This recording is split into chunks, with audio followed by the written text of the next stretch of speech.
I am reading from the New American Bible, and I'm reading from the Book of Tobit, and I'm at the final chapter, the closing chapter, which is the epilogue. That will be chapter 14, and I'm about to read chapter 14.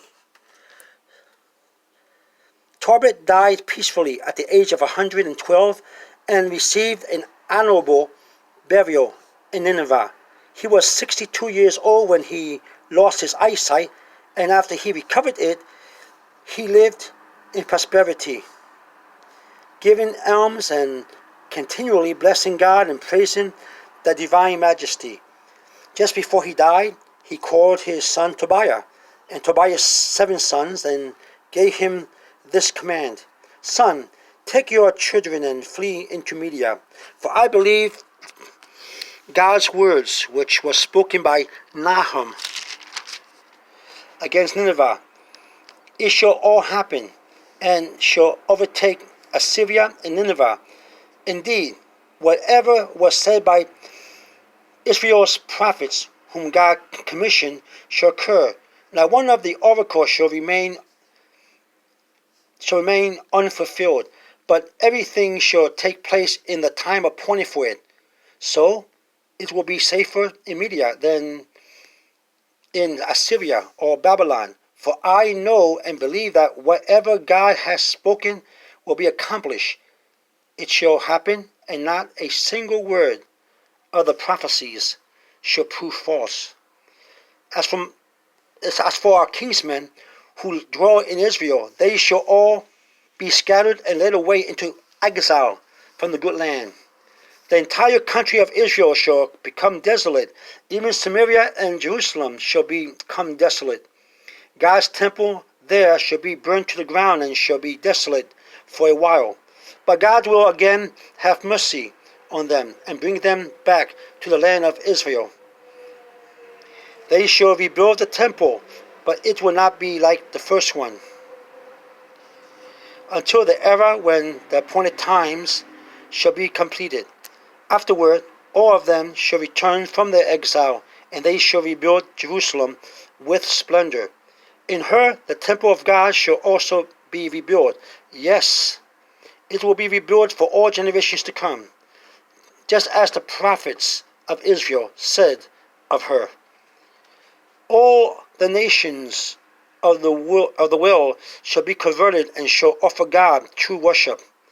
All shall abandon their idols which have deceitfully led them into error, and shall bless the God of the ages in righteousness. Because all the Israelites who are to be saved in those days will truly be mindful of God. They shall be gathered together and go to Jerusalem in security.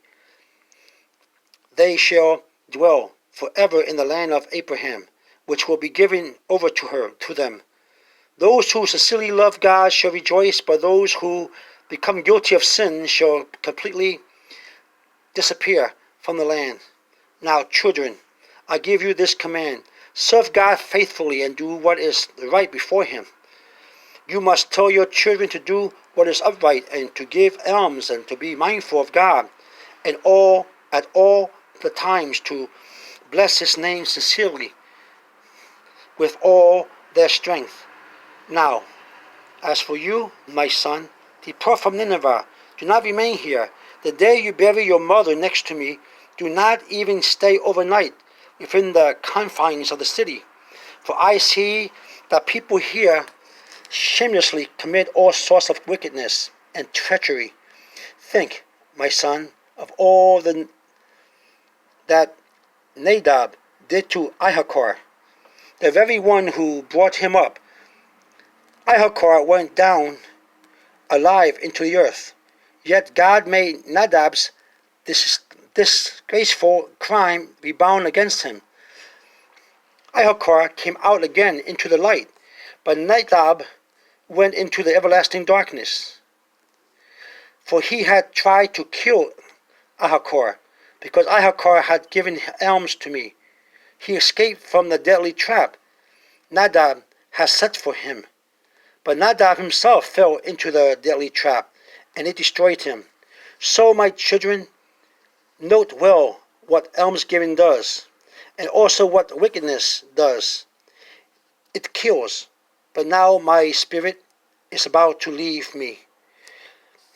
They placed him on his bed, and he died, and he received an honorable burial. When Tobiah's mother died, he buried her next to his father. He then departed with his wife and children to Media, where he settled in Ecbatana with his father-in-law, Raguel. He took respectful care of his aging father-in-law and mother-in-law, and he buried them at Ecbatana in Media. Then he inherited Raguel's estate as well as that of his father Tobit. He died at the venerable age of 117. But before he died, he heard of the destruction of Nineveh and saw its effect. He witnessed the exile of the city's inhabitants when Cyaxares, king of Media, led them captive into Media. Tobiah praised God for all that he had done against the citizens of Nineveh in Assyria. Before dying, he rejoiced over Nineveh's destruction, and he blessed the Lord God forever and ever. Amen. That was the last chapter, chapter 14 of the book of Tobit. The book of Tobit has ended. Thank you for listening. If you like the reading that I'm doing, please give me a thumbs up, and if you don't, give me a thumbs down. You can share all my readings with anyone you want to. You can make comments if you want to. Good or bad, it's up to you. Or you can also subscribe. If you want to subscribe to my readings or to my Wise Owl 2, I'll be very grateful if you do subscribe. I'll be reading a lot of scriptures, and I'll also be putting other videos down. Hopefully, you will enjoy my videos. If not, well, let me know what kind of videos you would like to see, and I'll see if I can fulfill the videos that you want to see. Thank you very much for joining me in reading from the book of Tobit. It was a beautiful, beautiful, beautiful, beautiful book. It shows you that when we think that God is not listening to our prayers, He really is. He does help us. In His own appointed time, God comes down, even with His angels, to help us. So let's keep having faith in God, keep praying, and God will answer our prayers in His own time, in His own way. Have a good day, and thank you for joining me, the Wise Owl 2, from the reading of the book of Tobit. God bless you all. Have a good day. Goodbye.